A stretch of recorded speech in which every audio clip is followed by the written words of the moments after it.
Let's talk about something. A kind of silent saboteur that so many of us are dealing with. It's this internal enemy that can totally hijack our future, and we don't even see it coming. It's a trap, and believe me, it can cost us way more than we could ever imagine. Just think about that for a second. Your calling, your purpose, your entire destiny, everything you're working for, praying for, it can all be forfeited. And we're not talking about a slow decline over years of bad decisions. No, this can happen in a single, unguarded moment, in a flash. You know, this isn't just some minor issue or a little character flaw we can brush off. This is a central crisis. It's a foundational weakness that can hit any of us, especially in the world we live in today. That's all it takes. Seriously, it's like a lightning-fast transaction. A destiny that felt so solid, so divinely appointed, can be emotionally aborted in the blink of an eye. And it's that speed that makes this whole thing so incredibly dangerous.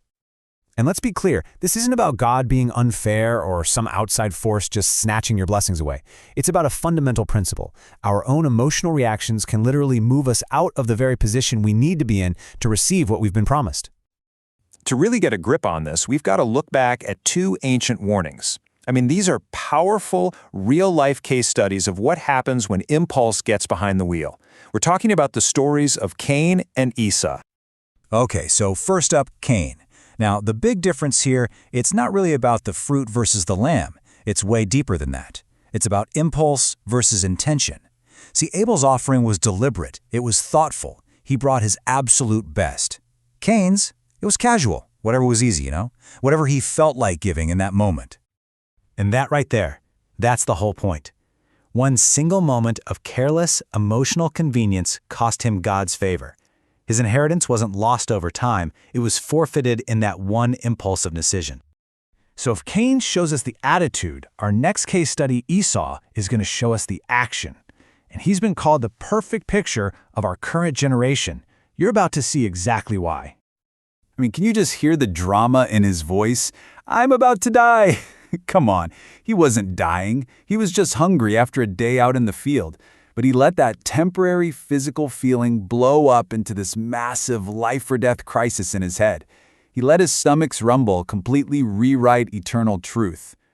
Think about what he had, the birthright. That meant a double portion of the inheritance, the spiritual lineage. An entire nation was supposed to come through him. An eternal, divine destiny was right there. And he traded it all For a bowl of soup. Yeah, soup. Just let that sink in for a minute. The absurdity of it. The tragedy. He traded something of immeasurable, eternal value for a craving that would be gone in 5 minutes.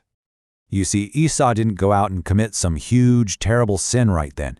He didn't stage some grand rebellion against God. No, he just gave in to a feeling, a temporary appetite, a choice that seemed so small but had absolutely catastrophic consequences.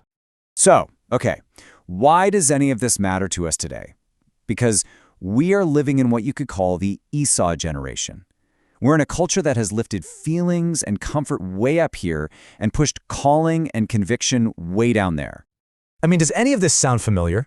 People walk away from their entire life's purpose, not because of some massive crisis of faith, but because, well, they're tired, or they're angry, they got discouraged, someone offended them, or they're just busy. They're trading their inheritance for a little more sleep, or for the satisfaction of holding a grudge, or just for the comfort of taking the easy road. And here's the bottom line. This is the diagnosis of the problem. Our emotions have outranked our convictions. When what we feel becomes more important than what we know to be true, we are in a crisis. Our feelings become the compass, and our destinies are at risk. But listen, it doesn't have to be this way. It's not all doom and gloom. There is a path out of this trap. But it's going to require a fundamental rewiring of how we see the role of our emotions. I want you to picture this. Think of your feelings like little puppets. They were never, ever designed to be the one leading the show. They were designed to be followers. They're the puppets. And your spirit, that part of you that's connected to a deeper truth, is meant to be holding the strings. And this brings us to a really simple but super powerful definition of spiritual maturity. What is it? It's the ability to be standing in the middle of an emotional hurricane and make a decision based not on the wind and the waves, but on the solid rock of truth. This right here, this is the kind of internal dialogue that literally saves your destiny. It's about acknowledging the feeling. Yep, I feel angry. Okay, I feel tired. but then immediately declaring that there's a greater truth. It's that conscious choice to let your conviction be louder than your emotion. All right, so how do we actually do this? How do we put this into practice and actively guard this precious inheritance we've been given? Well, it all comes down to building a new habit for when we feel emotionally overwhelmed. Think of this as your simple 3-step emergency brake. The next time you feel that impulse rising, that wave of offense or discouragement washing over you, first, just stop, whatever you're doing. Then, take a breath. It literally interrupts the emotional reaction. And that creates just enough space for you to ask yourself one critical question. And here it is. This is the question that changes everything.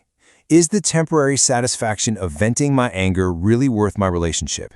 Is the comfort of hitting the snooze button worth my commitment? Is holding on to this offense worth the calling on my life? Forcing yourself to answer that question, it brings instant clarity. So here's the big takeaway. One moment of emotional impulse can absolutely threaten your destiny. But one moment of spiritual clarity can save it. You have to master your emotions before they master you. Submit your impulses, because your purpose, your inheritance, is just too valuable to be traded for a temporary feeling.